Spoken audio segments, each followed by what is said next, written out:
Hey, good morning to everybody. Happy Sunday. It's Daryl here. It's bright and freaking early, man. It's 3 a.m. here in Connecticut on the East Coast. I don't know if you guys can see this, but I got a brand new phone, a Samsung 25 Extra SE or X or whatever. And I wondered if you guys could see the higher resolution in the videos. One thing for sure, I don't know if I like this or not. You can definitely see my age a lot clearer in these videos. My older phone was 8 years old, and yeah, I got it back in 2000. My last girlfriend, Audrey, passed away. She bought me the phone, and I had that phone. I didn't want to get rid of it. It had so many pictures of her and so many memories. I took it with me when we went to visit her parents in Daytona, and it had so many sentimental memories for me. I didn't really want to get rid of the phone. So just last week, it had so many glitches after using it for 8 years. I had to finally trade it in, and I got this new phone, this that I'm using right now. I also have a video camera that I do to make these videos, and it just requires a lot more work. It's a lot easier to use my phone to do these videos. Anyway, I was wondering if you saw the higher resolution. You can see my 59 years, man. You can see the wrinkles. Hey, that's not what I want to talk about. Okay, I was pleasantly surprised when I looked at the comments and the views this morning. My views have been going down for months now, and I'm not about to give up on this. I love doing these videos. I love sharing back and forth with you guys, even with the rude comments. I still love doing these videos. And I was pleasantly surprised this morning when I looked at the views and everything from yesterday's video where I talked about the paintings.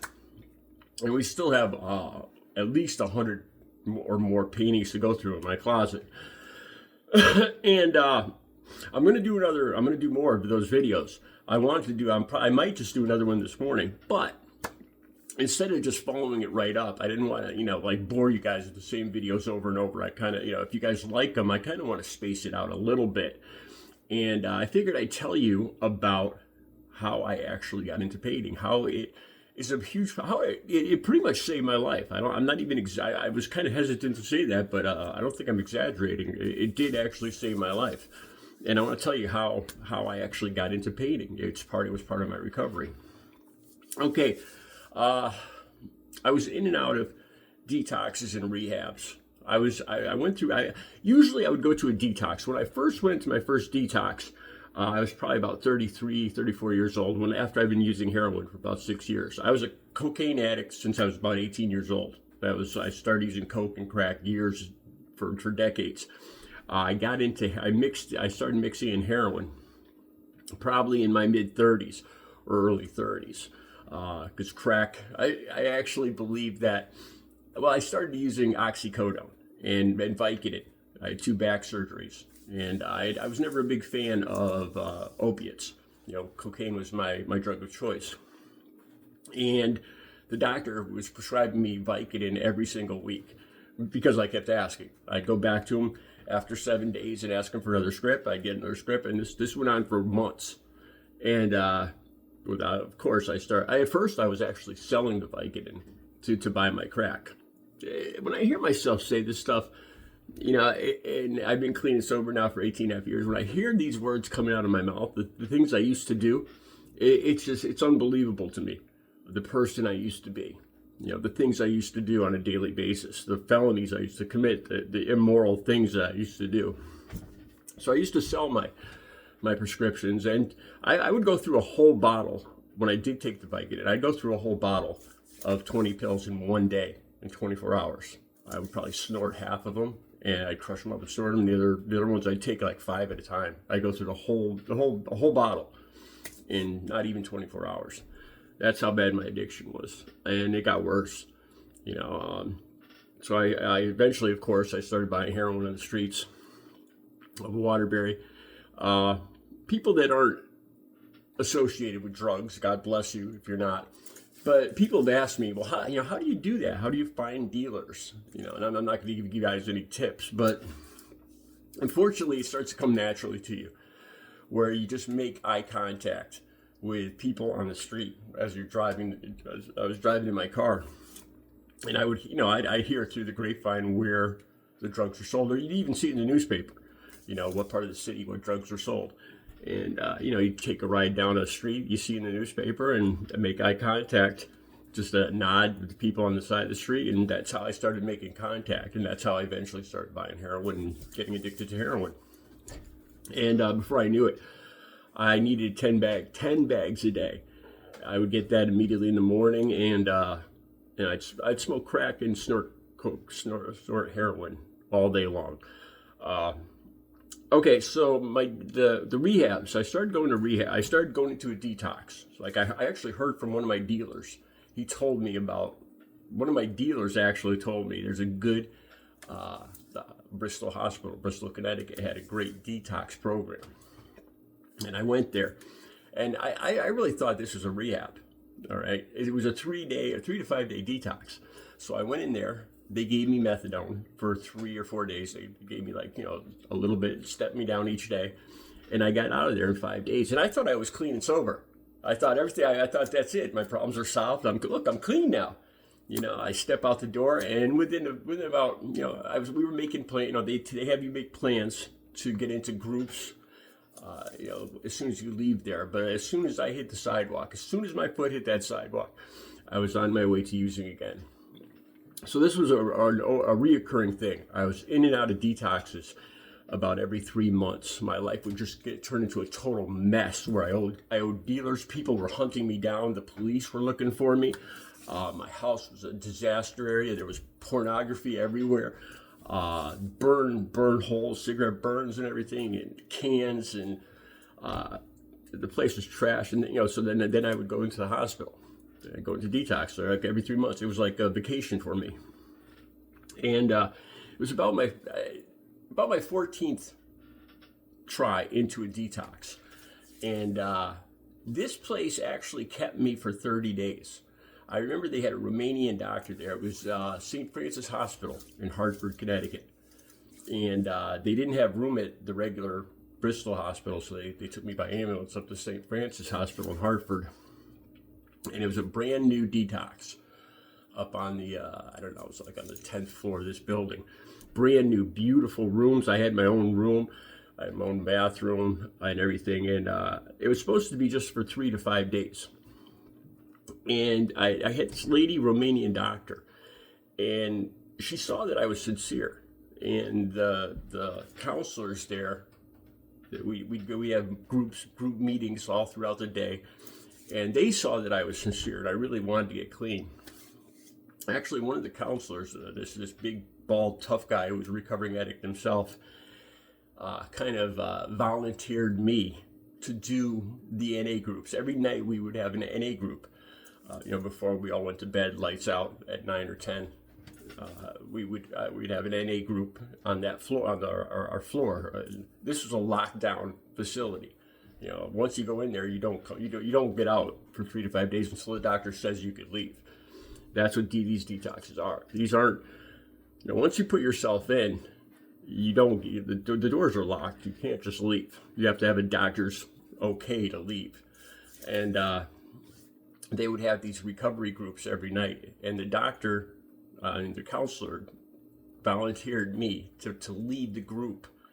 And so I led the group, the NA group, every night. But then, like I said, so the doctor wanted me to stay for 30 days.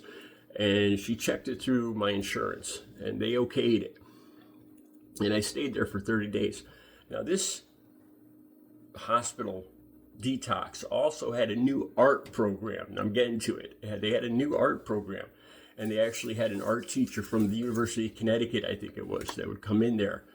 And they had this room that was all set up for art. It had like clay for clay ovens for making clay, molding clay and all that. It paints, and it was actually like an actual high school or university art room class. And me and the other addicts in detox would go in there like every day at a certain time and they'd have certain projects set up for us that would help us, like a counseling thing.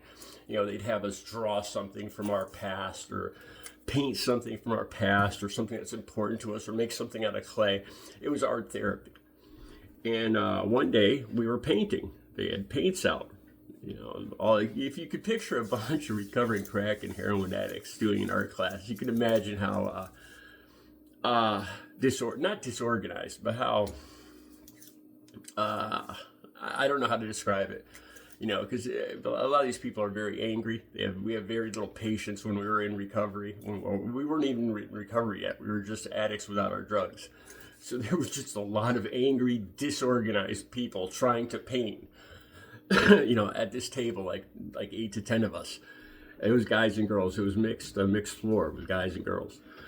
And so I still remember, I painted, I think I had like acrylic paints, and I got a big piece of paper about this big, and I painted a beach scene, and it was just like a natural talent. Like I started with this, the background is as far away, I start with the sky. Then I moved forward and drew the ocean, and then I moved forward and drew like an island with palm trees. And this is the first painting I ever did there. I actually still have, I'll show you this next time we do the paintings from the closet. I actually still have one of the paintings from that actual class. The doctor saw that I had talent, or the counselor, the art teacher saw I had some talent, and I was interested in it. Right off the bat, I loved it. And she let me actually take some of the oil paints back to my room that night. And I painted, there was a flag out in front of the hospital, flag and a flagpole, and I actually painted the flag. I'll show you this. I actually still have this painting from coming up on 19 years ago. And I discovered I had talent for this. And this is when I first started doing this artwork. Also, another thing, I used to be a draftsman. I went to technical school for drafting in my early 20s. And I worked for 2 different architects. I was very successful at it. I worked at 2 of the biggest, most prominent firms in Connecticut. These firms did the state police barracks, did the town halls, the city halls, and I was working for them at 20 years old.